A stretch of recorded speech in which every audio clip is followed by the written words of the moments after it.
নগাঁৱৰ এটা খবৰ নগাঁৱৰ মৰিকলঙৰ ডকাইতি কাণ্ডত আহত ৰূপৰেখা ভূঞাৰ সম্প্ৰতি মৃত্যু হৈছে এটা ভয়ংকৰ ডকাইতি কাণ্ডই জোকাৰি গৈছিল মৰিকলং আৰু মৰিকলঙৰ সেই চিকিৎসক দম্পতিৰ ইতিমধ্যে পত্নীৰ মৃত্যু হৈছে ডকাইতি কাণ্ডত আহত হৈছিল তেওঁ গুৰুতৰভাৱে আৰু গুৱাহাটীত চিকিৎসাধীন অৱস্থাতে সম্প্ৰতি মৃত্যুৰ খবৰ আহিছে মৰিকলঙৰ ডাক্তৰ ৰঞ্জিত শইকীয়াৰ পত্নী হৈছে ৰূপৰেখা ভূঞা কিছুদিন তেওঁ চিকিৎসালয়ত ভৰ্তি হৈ আছিল আৰু মৃত্যুৰ সৈতে যুঁজি আছিল কিন্তু অৱশেষত তেওঁৰ প্ৰাণ এই মুহূৰ্তত তেওঁ গৈছে বুলি আমি জানিব পাৰিছোঁ ৰূপৰেখা ভূঞাৰ মৃত্যু হৈছে আৰু যোৱা 24 এপ্ৰিলৰ পুৱতি নিশা ডাক্তৰ ৰঞ্জিত শইকীয়াৰ ঘৰত এটা অতি শিহৰণকাৰী ডকাইতি কাণ্ড সংঘটিত হৈছিল ৰডেৰে মৰিয়াই গুৰুতৰভাৱে আঘাতপ্ৰাপ্ত হৈছিল সেই দম্পতি আৰু তাৰ পিছতে তেওঁলোকক চিকিৎসাৰ বাবে প্ৰেৰণ কৰা হৈছিল গুৱাহাটীত সম্প্ৰতি যোৱা 24 এপ্ৰিলৰ পৰা আজি পৰ্যন্ত আনকি মৃত্যুৰে যুঁজি অৱশেষত ৰূপৰেখা ভূঞাই মৃত্যুক আঁকোৱালি লৈছে ডকাইতি যি কাণ্ড আছিলে সেই ডকাইতি কাণ্ডত জড়িত দুটাকৈ ডকাইতক কালিৰ দিনটোত আৰক্ষীয়ে গ্ৰেপ্তাৰ কৰিবলৈ সক্ষম হৈছিল আৰু তাৰ বিপৰীতে কিন্তু এয়া শেহতীয়া এটা খবৰ এটা দুখবৰ কাৰণ ডাক্তৰ ৰঞ্জিত শইকীয়াৰ পত্নী আৰু নাই লোহাৰ ৰডৰ আক্ৰমণতে তেওঁ গুৰুতৰভাৱে আঘাতপ্ৰাপ্ত হৈছিল আৰু তাৰ পিছতে মৃত্যুৰ ওচৰত হাৰ মানিলে এগৰাকী ৰূপৰেখা ভূঞাই মৰিকলঙৰ ডকাইতি কাণ্ডই চাঞ্চল্য সৃষ্টি কৰিছিল ৰাজ্যজুৰি আৰু ডকাইতিৰে জড়িত আনকি 5জনকো আৰক্ষীয়ে গ্ৰেপ্তাৰ কৰে কিন্তু অৱশেষত ৰূপৰেখা ভূঞাৰ প্ৰাণ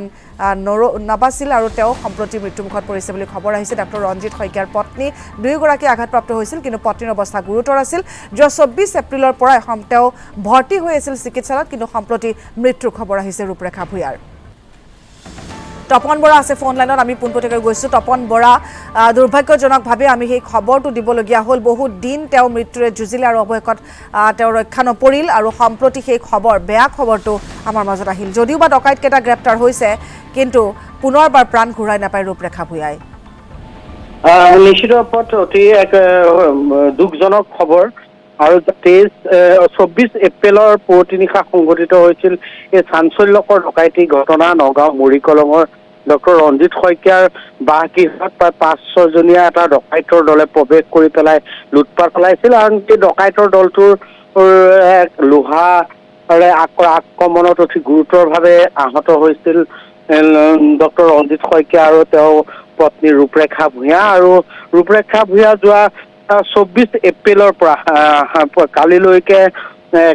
গুৱাহাটীৰ এখন ব্যক্তিগত চিকিৎসালয়ত জীৱন মৰণেৰে যুঁজি আছিল কিন্তু অতি দুৰ্ভাগ্যজনকভাৱে তেওঁ আজি শেষ নিশ্বাস ত্যাগ কৰিলে আৰু তাক লৈ পেলাই নগাঁৱত এক শোকাকুল পৰিৱেশৰো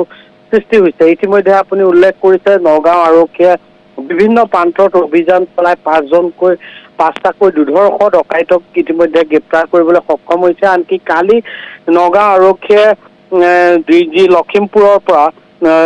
ধেমাজিত অভিযান চলাই যি লখিমপুৰৰ যি দুৰ্ধৰ্ষ দুটাকৈ ডকাইতক গ্ৰেপ্তাৰ কৰিছিল সেই দুইটা ডকাইতক লৈ পেলাই এই ডকাইতি কাণ্ডৰ তথ্য আহৰণৰ বাবে অভিযান চলোৱা পৰিলক্ষিত হৈছিল আৰু ইতিমধ্যে নগাঁও আৰক্ষীয়ে যি ডকাইত কেইটা গ্ৰেপ্তাৰ কৰিছে তাৰ ভিতৰত আছিল চামগুৰিৰ উমৰ আলী আৰু নগাঁও চহৰৰ চীনাপতি মিণ্টু মল্লিক হুছেইন মোৰাবাৰীৰ নাজিৰুল ইছলাম আৰু লখিমপুৰৰ ৰাজীবুল ইছলাম আৰু লাম্বা আলী এই আটাইকেইটা ডকাইতে দেখিবলৈ পোৱা গৈছে প্ৰায় 3খন জিলাৰ ডকাইত একত্ৰিত হৈ পেলাই এই ডকাইতি চাঞ্চল্যকৰ ডকাইতি ঘটনা সংঘটিত কৰিছিল আৰু সেইদিনা প্ৰায় 3 বাজিত ডকাইতৰ দলটোৱে ৰঞ্জিত শইকীয়াৰ বাসগৃহত প্ৰৱেশ কৰিছিল আৰু 3:18 মিনিটত পুৱতি নিশা 3:18 ডকাইতৰ দলটোৱে ৰঞ্জিত শইকীয়াৰ বাসগৃহৰ পৰা ওলাই আহিছিল কিন্তু ৰঞ্জিত শইকীয়াৰ বাসগৃহত যেতিয়া লুটপাট চলাইছিল তেতিয়া পত্নী ৰূপৰেখা ভূঞাৰ মূৰত লোহাৰেৰে অতি বেয়াকৈ প্ৰহাৰ কৰিছিল আৰু তেতিয়া ৰূপৰেখা ভূঞা সম্পূৰ্ণ কমা অৱস্থাত গুচি গৈছিল আৰু কালিলৈকে গুৱাহাটীৰ চিকিৎসালয়ত তেওঁ ICUতে চিকিৎসাধীন হৈ আছিল সকলোৱে আশা কৰিছিল ৰূপৰেখা ভূঞাৰ স্বাস্থ্য পুনৰ সুস্থ অৱস্থালৈ আহিব কিন্তু ৰূপৰেখা ভূঞা শেষ নিশ্বাস ত্যাগ কৰিলে জীৱন মৰণেৰে যুঁজি পেলাই তেওঁ মৃত্যুক আঁকোৱালি ল'বলগীয়া পৰিৱেশ পৰিস্থিতিৰ সৃষ্টি হ'ল কিন্তু যি 5টাকৈ ডকাইতক ইতিমধ্যে নগাঁও আৰক্ষীয়ে গ্ৰেপ্তাৰ কৰিছে সেই 5টা ডকাইতক লৈ পেলাই আৰক্ষীয়ে অনুসন্ধান চলাই আছে। কিন্তু আপুনি ইতিমধ্যে কৈছে যে ৰূপৰেখা 5টা ডকাইতক আৰক্ষীয়ে গ্ৰেপ্তাৰ কৰিলে, কিন্তু ডকাইতৰ লুটপাট চলোৱা সা সামগ্ৰীও কিন্তু উদ্ধাৰ হ'ব, কিন্তু ৰূপৰেখা ভূঞাৰ তাৰ জীৱন কিন্তু ঘূৰাই নাহিব। আৰু এই যি এক দুখজনক বাৰ্তা, তাক লৈ পেলাই নগাঁওবাসীৰ দুখ প্ৰকাশ কৰা পৰিলক্ষিত হৈছে। কিন্তু একটা কথা ক'ব বিচাৰিছোঁ যে অকল নগাঁও মৰিকলঙতে এই ডকাইতি ঘটনা সংঘটিত হোৱা নাই। নগাঁৱত সঘনে এনেধৰণৰ চুৰি ডকাইতিৰ ঘটনা সংঘটিত হৈ থকা পৰিলক্ষিত হৈছে। অপৰাধীৰ ৰম্যভূমিত পৰিণত হৈছে নগাঁও জিলা, আৰু নগাঁও জিলাত জিলাৰ পৰা আহি পেলাই আন্তঃ জিলাৰ পৰা আহি পেলাই যি অপৰাধমূলক ঘটনা, সেই অপৰাধমূলক ঘটনা সংঘটিত কৰি এনেধৰণৰ দুৰ্দৰ্শ অপৰাধীয়ে পুনৰ পলায়ন কৰা পৰিলক্ষিত হৈছিল। আৰু যি নগাঁও চহৰৰ চীনাপতিৰ যি মিণ্টু মল্লিক হুছেইন নামৰ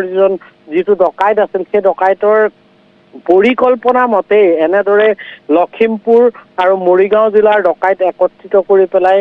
ডক্টৰ ৰঞ্জিত শইকীয়াৰ বাসগৃহত যোৱা 24 এপ্ৰিলত এই ডকাইতি কাণ্ড সংঘটিত কৰিছিল। আৰু যি ঘটনাক লৈ সমগ্ৰ ৰাজ্যৰ জুৰি এক চাঞ্চল্যৰ সৃষ্টি হৈছিল। কিন্তু আজি পুৱাই সেই যি দুখজনক খবৰ যে